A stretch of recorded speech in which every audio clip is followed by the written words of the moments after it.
Je suis Léa Landman, vous écoutez Zone d'influence. Ici, je décrypte les stratégies, les rivalités et les choix politiques qui redessinent les équilibres internationaux. Ça veut dire que j'explore les rapports de force derrière les décisions publiques, qui poursuit quel agenda, et comment ces agendas entrent en collision. Mon objectif est simple, relier les points pour donner du sens à ce qui paraît désordonné. 17 février 2026, Genève. Deuxième round de négociations indirectes entre l'Iran et les États-Unis. Voilà comment ça fonctionne. Les deux négociations ne se voient pas. Les Américains sont dans un bâtiment sécurisé, les Iraniens dans un autre. Entre les deux, le ministre des Affaires étrangères d'Oman et son équipe font la navette. Ils collectent les formulations écrites d'un côté, les portent à l'autre, reviennent avec des contre-propositions, des changements. Chaque partie peut tester un langage, reculer sur une formulation, sans jamais avoir à s'asseoir en face de l'adversaire et surtout sans le coût politique d'une photo commune. C'est vraiment de la diplomatie de couloir portée à son niveau le plus sophistiqué. Les sessions durent quelques heures, cette fois-ci 3 heures et demie. On part des principes généraux, on descend vers les points techniques. Des experts de l'Agence internationale d'énergie atomique apportent leur soutien. Et au bout du compte, les deux parties repartent avec des principes directeurs, non contraignants, et un accord pour continuer à s'échanger des projets de texte. Ce qui veut dire, en clair, aucun accord annoncé. Les conditions d'une escalade militaire sont réunies. Pas parce qu'un accord est impossible en théorie, mais parce que les deux parties sont structurellement incapables de faire les concessions que l'autre exige. Commençons par les propositions de chaque côté.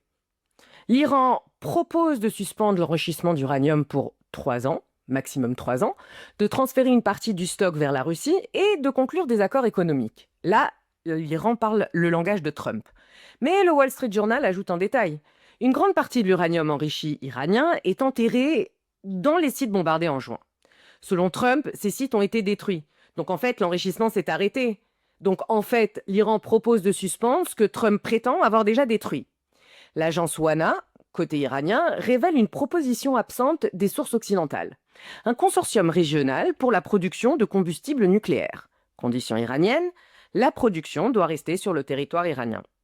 Les Américains ne mentionnent pas cette proposition. Pourquoi ? Parce qu'elle n'est pas destinée à Washington. Elle est destinée à l'audience domestique iranienne et aux alliés régionaux. L'Iran joue la souveraineté technologique devant son peuple. Les États-Unis jouent la fermeté devant le leur. Et les lignes rouges le confirment.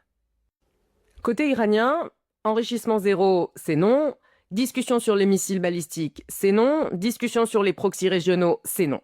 On parle uniquement de nucléaire. Côté américain, Marco Rubio, le secrétaire d'État, a été clair.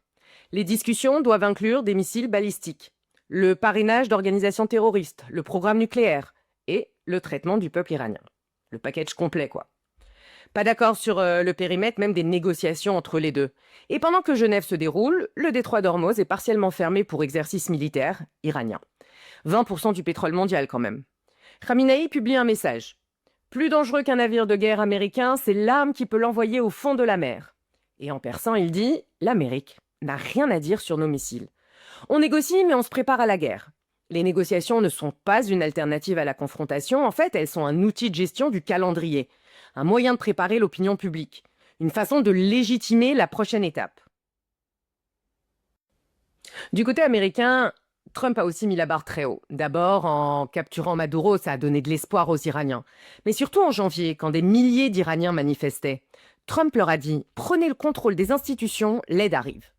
Entre-temps, le régime a massacré des dizaines de milliers de manifestants et Trump n'a rien fait. Mais il a dit préférer négocier, tout en renforçant le dispositif militaire. Pourquoi ? Parce que Trump préfère un deal. Mais là, il demande une capitulation totale. Mais une capitulation totale signifie l'effondrement du régime. Et l'effondrement signifie un chaos que Trump ne veut pas gérer, ou le potentiel d'un chaos que Trump ne veut pas gérer. Michael Froman, qui est le président du Council on Foreign Relations, un des think tanks les plus importants des États-Unis, dit qu'accepter ces demandes équivaudrait pour l'Iran à concéder, sous la menace des armes, l'échec complet de sa grande stratégie et à abandonner tout levier conservé après les revers des 2 dernières années. Et l'Iran est très affaibli.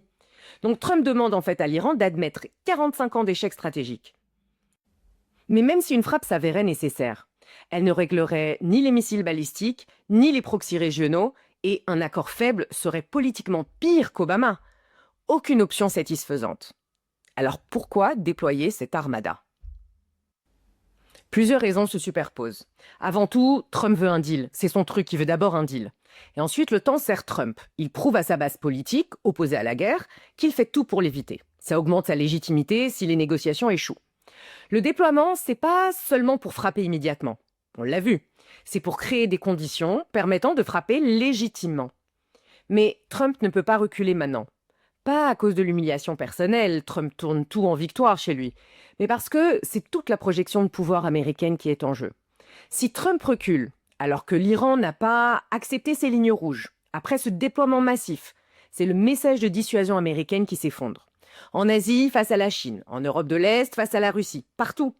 Pour comprendre pourquoi l'Iran ne cède pas, il faut comprendre que les négociateurs iraniens sont parmi les plus aguerris du monde. Wendy Sherman, qui a conduit les négociations américaines entre 2013 et 2015, les décrit comme légalistes, infatigables, préparés et imperméables à toute pression de façade. Leur tactique, tout est négociable jusqu'à la dernière minute. Mais rien n'est concédé avant que tout ne soit concédé. Et c'est pas une nouveauté, c'est vraiment une capacité construite sur des décennies de survie dans un environnement hostile. Manœuvrer les institutions multilatérales, jouer la montre quand la pression monte, proposer des concessions de façade pour désunir l'adversaire. Et l'ambiguïté délibérée, c'est un outil ici, pas une faiblesse. Parce que quand les Iraniens disent qu'ils veulent suspendre le nucléaire, c'est pas arrêter. Quand ils disent que c'est 3 ans, c'est pas permanent. Et quand ils disent suspension partielle, c'est pas complet. Et derrière cette tactique, il y a une conviction profonde. Téhéran ne croit pas vraiment que Trump veut la guerre, ni fondamentalement un changement de régime, surtout quand l'après est si cryptique. Les Iraniens savent très bien qu'il y a un risque. Mais ils savent aussi que les conséquences d'une frappe, c'est-à-dire une riposte sur les bases américaines, sur Israël, la fermeture d'Ormuz, une déstabilisation régionale, seraient quand même assez coûteuses pour un président qui gère simultanément les tarifs, l'économie domestique et une base électorale finalement assez hostile à tout engagement militaire prolongé à l'étranger. Et surtout, Téhéran ne croit pas que Trump a un plan pour l'après. Marco Rubio lui-même l'a dit. Personne ne peut dire ce qui se passerait si le régime s'effondrait. Il a comparé l'Iran au Venezuela. Trump a contraint Maduro, mais il n'a pas installé l'opposition pour autant. L'Iran, c'est une autre échelle quand même. C'est 90 millions d'habitants, une géographie stratégique, des factions armées, des divisions ethniques profondes, un programme militaire très important. Donc une frappe sans objectif politique clair, c'est un engrenage dont personne ne maîtrise la sortie. Ce qui n'exclut pas, à l'intérieur même du régime, que certains acteurs, côté technocrate, côté Araqchi, voient dans un accord la seule voie de survie économique réelle. L'inflation en Iran dépasse 40%. Entre 2020 et 2025, le nombre d'Iraniens sous le seuil de pauvreté est passé de 23 à 31 millions, c'est un tiers de la population. Il existe une tension interne, pas seulement un front uni, évidemment. Mais cette tension se heurte à une structure de pouvoir qui bénéficie des sanctions. L'empire économique de Khamenei pèse entre 100 et 200 milliards de dollars. Télécom, pétrole, mines, immobilier, banques, tout opère en fait hors du budget parlementaire. Et les gardiens de la révolution contrôlent environ 40% de l'économie via des sociétés écrans. Les sanctions sont leur pouvoir. Ce sont eux qui contrôlent les mécanismes de contournement. Un accord qui lèverait les sanctions ferait revenir la concurrence, les inspections de l'Agence internationale d'énergie atomique et l'exposition des détournements. Khamenei, il a 86 ans. Sa succession, elle n'est pas claire.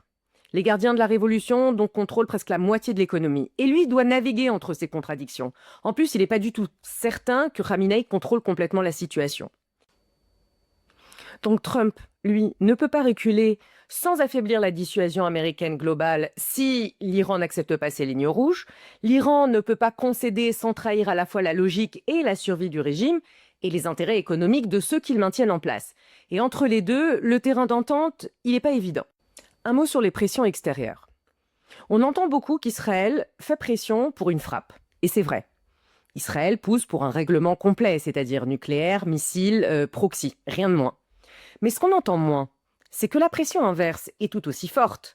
Les partenaires arabes de Washington et la Turquie ont des raisons économiques et stratégiques profondes de vouloir éviter l'escalade. Pour eux, une déstabilisation de l'Iran, c'est pas une victoire, c'est une menace. Et puis une réhabilitation de l'Iran dans le peuple des nations, c'est pas bien non plus, ça leur fait de l'ombre. Donc Trump reçoit des pressions symétriques et contradictoires de ses propres alliés régionaux. La décision, en vrai, ne dépend ni d'Israël, ni des partenaires arabes et turcs. Il y a un seul homme qui va décider ce qui se passe, et cet homme, c'est Donald Trump. Dans ce contexte, on a à peu près 3 scénarios possibles. D'abord, un accord cosmétique, c'est-à-dire un gel de l'enrichissement nucléaire, récupération partielle de fonds gelés par les Iraniens, missiles et proxys intacts ou plus ou moins. Ça reste possible en théorie, mais en pratique, les positions de départ sont trop éloignées, et puis le temps joue en fait contre la diplomatie. Et pour moi, ça c'est le scénario le moins probable. Le deuxième, c'est un statu quo prolongé, c'est-à-dire que les négociations s'étirent, sans accord ni frappe. Ça s'érode en fait à mesure que le dispositif militaire se renforce. Et reculer devient chaque jour un peu plus coûteux pour Washington. Cette option, pour moi, elle se ferme d'elle-même en ce moment. Et enfin, l'escalade militaire qui reste maintenant le scénario le plus probable. Parce que la logique des positions en présence y conduit. Trump ne peut pas reculer sans affaiblir l'ensemble de sa posture globale. L'Iran joue la montre en pariant sur l'aversion de Trump au chaos. L'un et l'autre peuvent se tromper dans leurs calculs. Et c'est précisément dans cet écart que tout devient dangereux. C'est là que les guerres commencent, en fait. C'est quand l'un interprète les choses différemment de son adversaire. Et donc, anatomie d'une guerre annoncée. En janvier, promesse de Trump aux manifestants iraniens. La raison morale est établie. En février, le déploiement massif, la capacité militaire est établie. À Genève, la légitimité diplomatique est établie. Trump montre qu'il a tout essayé. Le schéma Trump se répète. Cette fois, la fenêtre va jusqu'à la fin du Ramadan, début avril. Mais les conditions d'une escalade sont réunies. Ce qui manque, c'est pas tellement la capacité, ni du côté américain évidemment, mais ni du côté iranien. C'est la volonté de l'un ou de l'autre de franchir le seuil. Et cette volonté, elle peut basculer en quelques heures, sur un incident, sur un calcul mal évalué, sur une nuit de décision à la Maison-Blanche. Donc la vraie question n'est plus accord ou guerre, c'est combien de temps avant zéro. Et là, le compte à rebours est lancé. C'était Zone d'influence, on se retrouve la semaine prochaine.